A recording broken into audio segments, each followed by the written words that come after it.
L'homme, quand il revient, il y a plusieurs raisons. Je vais t'en donner juste 5 aujourd'hui. L'homme, quand il revient, son anaconda te recherche parce que son anaconda te connaît. Il connaît ton énergie, il connaît ta vibe, il connaît la chaleur de ton corps. Il est complètement excité, il veut rentrer dans ton cookie. Il se demande est-ce que le cookie est toujours frais comme il l'a laissé. Façon tu brilles, façon tu t'es arrangé là. Il veut goûter parce que là tu représentes un mystère. Tu es une nouvelle aventure. N'oublie pas que les hommes ce sont des chasseurs. Et il se dit que tel que je la vois là, elle s'est arrangée là, tout et tout là. Est-ce que mon anaconda là peut encore aller grimper là-bas pour marquer mon territoire? C'est pour ça qu'il revient, ça c'est la première des choses. La deuxième des choses, il a vu comment tu t'es travaillé. Il t'a laissé en lock humaine. C'est-à-dire en ce moment, tu n'étais plus, tu étais un terrain acquis. D'accord? Tu étais la chose qu'il connaissait ordinaire, donc le mystère était passé, les disputes et tout cela. Il ne voyait plus le bon côté. Maintenant, il est parti et là, tu t'es relevé. Tu vas, non seulement tu vas bien, mais tellement bien qu'il ne te reconnaît plus.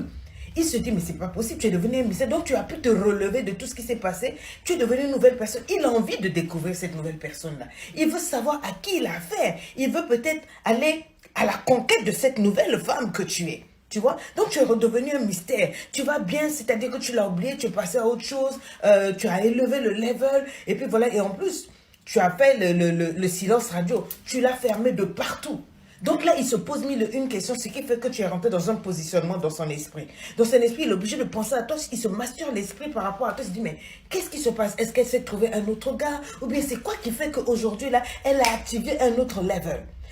Donc tu vois, à force de penser à ça, de se poser des questions, tu t'es positionné dans son esprit. Tu commences à hanter son esprit. Et là, justement, l'homme, le chasseur en lui, se réveille. Donc il veut revenir en force pour voir si il peut percer. Il veut découvrir la nouvelle personne qui est là. Il veut te voir. Il veut te goûter. C'est pour ça que tu dois faire très très attention. Quand un ex veut revenir, à bloquer cette partie sexe. Parce que si c'est d'abord le sexe, il faut vraiment qu'il se sente découragé. Ne le lui donne pas parce que dès qu'il va goûter, il va se dire non, c'est la même chose qu'avant. Il n'y a rien qui a changé, il est parti. Est-ce que tu comprends? Et puis, il ne faut pas lui donner cet accès-là, il faut le laisser tourner. Afin qu'il ne se dise pas que, malgré ce qu'il t'a fait, que tu ouvres tes bras. Il revient parce que aussi, malgré tout ce qu'il t'a fait, tu l'acceptes. Oui, il se dit que bon, oh, après tout ce qu'elle m'aime trop. C'est dans la mentalité de l'homme, son esprit de séduction, il se dit que toi là, without him, you can't be. Sans lui, tu ne peux pas. Et donc, il se dit que non, il peut venir à n'importe quel moment, il va framponner ton cœur. Là, tu vas ouvrir, tu l'aimes, tu as sa merci. Donc, he's trying. Il essaie de revenir, voir un peu s'il peut te mettre la tête au carré, s'il peut encore jouer avec tes sentiments, s'il peut encore avoir cette maîtrise sur tes émotions, sur toi. C'est narcissique, c'est manipulateur, mais ça, c'est en l'homme. Il veut voir s'il a toujours cette capacité de te séduire, de t'avoir. Et est-ce que tu vas l'accepter? Est-ce qu'il peut jouer avec toi? Est-ce qu'il peut te mettre la tête à l'envers et tout et tout? Si maintenant tu l'acceptes, tu lui donnes un message comme quoi tu es d'accord qu'il te traite comme un chiffon, un torchon. Il te prend, il te secoue, il te m'applaud et puis il te dépose et il s'en va. Et à ce moment-là, tu ne peux pas te plaindre parce que c'est le message que tu lui auras donné. Je ne sais pas si tu me comprends. Donc tu vois, il ne revient pas forcément, pas par amour.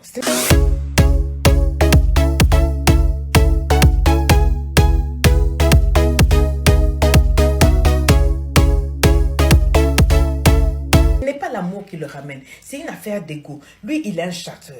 Est-ce que j'ai ce pouvoir-là encore de la mettre à genoux? Est-ce que j'ai ce pouvoir-là de la mettre par terre émotionnellement, de la coucher encore? Est-ce que j'ai ce pouvoir-là de dominer sur elle, de jouer avec ses émotions, de la contrôler? Est-ce que tu comprends? C'est une affaire d'ego. C'est juste parce qu'il veut voir si ça, il a toujours cette capacité-là de te choquer, de t'entrechoquer, de faire avec toi ce qu'il veut. C'est très, très, très, très important. Et il y a l'autre point. Il y a aussi le fait qu'il ne veut plus travailler. Il ne veut pas se casser la tête. Toi, il te connaît, vous vous connaissez, il n'a pas d'effort à faire pour recourtiser, pour voilà, se monter sous son meilleur jeu, se dire que tu le connais. Donc, il est confortable. Avec toi, il n'a pas à se fatiguer, quoi. Il va juste venir, comme ça, vous le connaissez déjà. Il n'y a pas ces affaires de faire semblant de quoi. Tu vois, avec toi, ça sera juste le petit level. Le petit level auquel vous êtes habitué là. Il va pas devoir, tu vois, travailler sur son caractère, se montrer homme, montrer qu'il est serviable, montrer qu'il est ceci. Tu vois, tout ce qu'on fait au début d'une relation, tout ça là, il se dit, là, je suis fatigué. Elle au moins elle me connaît, hein. On se connaît, on est deux bons sorciers, on va vivre les mêmes choses d'avant. Voilà, donc elle, je vais venir me pointer, puis voilà, tu vois, nos zones de confort, pas besoin de sacrifice, de la cajoler, de la courtiser, d'investir de l'argent pour la draguer, tout et tout. Elle, c'est déjà tout cuit, elle est déjà à moi. Ça peut être ça. Il y a aussi le fait que tu lui manques. Oui. Oui, oui, oui. Il y a le fait que tu lui manques. Le fait qu'il se soit rendu compte que je l'ai laissé. Je suis partie. J'ai regardé, j'ai goûté dehors. Ah, nul n'est comme cette femme-là. Nul n'est comme elle. Elle est spéciale. Elle m'écoutait. Elle prenait soin de moi. Elle était mon amie, ma confidente. On avait une relation spéciale. On avait quelque chose de propre et de beau. Ça s'est cassé, mais est-ce qu'on peut reconstruire ça encore? Elle me manque. Quand je ne suis pas avec elle, depuis qu'on s'est séparés, c'est comme si je n'arrive plus à respirer. C'est comme si je n'arrive à rien. En fait, je tourne en rond. Elle avait cette capacité de me dire les choses autrement. Son intuition me guidait. Et puis quand elle me faisait des services, l'amour et tout, c'était différent. Et donc, elle me manque. Donc voilà. Voilà toutes les raisons pour lesquelles un homme peut revenir. Et beaucoup parmi nous, nous sommes tombés dans ce panneau-là. Parce qu'il y avait peut-être 2 ou 3 de ces choses que j'ai mentionnées qui se sont rassemblées et on a morflé, on a pleuré. C'est pour ça que je dis toujours que il faut bien raisonner et réfléchir avec soi-même avant de reprendre avec un ex. Parce que peu importe les raisons qui le ramènent, c'est très délicat. Il ne faudrait pas que cette personne vous détruise encore. Quelqu'un m'a dit la dernière fois, quand tu repars avec un ex, c'est comme si tu es perdu dans la forêt et que tu tournes plusieurs fois et que tu passes 2 fois devant le même arbre. Tu tournes en rond, tu ne vas nulle part. C'est une expérience. Tu as appris. Why not move forward? Pourquoi ne pas aller découvrir? Il y a plein d'autres choses à découvrir. Si maintenant il est revenu en homme, en personne changée, et que réellement tu estimes que sans lui tu ne peux pas faire ta vie, you go ahead. Tu prends le risque, peut-être que ça peut marcher, peut-être que ça ne peut pas marcher.